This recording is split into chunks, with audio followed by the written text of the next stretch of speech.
বিয়ে হলো একটি সামাজিক বন্ধন বা বৈধ চুক্তি যার মাধ্যমে দুজন মানুষের মধ্যে দাম্পত্য সম্পর্ক স্থাপিত হয়, যা মানব জীবনের গুরুত্বপূর্ণ অংশ।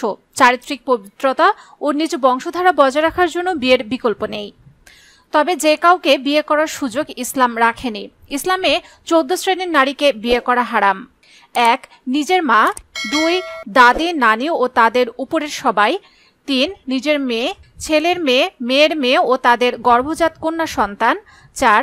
সহোদর, বৈমাত্র সৎমায়ের মেয়ে ও সৎ বাবার মেয়ে।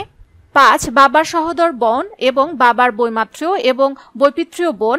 6. যে স্ত্রীর সঙ্গে দৈহিক মিলন হয়েছে তার পূর্ববর্তী বা পরবর্তী স্বামীর ঔরসজাত কন্যা সন্তান, স্ত্রীর আপন মা, নানি শাশুড়ি ও দাদি শাশুড়ি।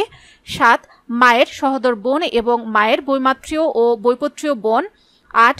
ভাতিজি অর্থাৎ সহোদর, বৈমাত্রীয় ও বৈমাত্রীয় ভাইয়ের মেয়ে ও তাদের পরের প্রজন্মের কন্যা সন্তানরা। 9. ভাগ্নি অর্থাৎ সহোদর, বৈমাত্রীয় ও বৈপিত্রীয় বোনের মেয়ে ও তাদের পরের প্রজন্মের কন্যা সন্তানরা। 10. দুধ মেয়ে, সেই মেয়ের মেয়ে, দুধ ছেলের মেয়ে ও তাদের পরের প্রজন্মের কোনো কন্যা সন্তান এবং দুধ ছেলের স্ত্রী। 11. দুধ মা এবং তার দিকের খালা, ফুপু, নানি, দাদি ও তাদের ঊর্ধ্বতন নারীরা। 12.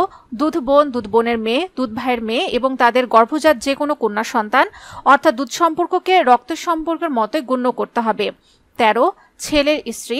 14. অন্যের বৈধ স্ত্রীকে বিবাহ করা হারাম।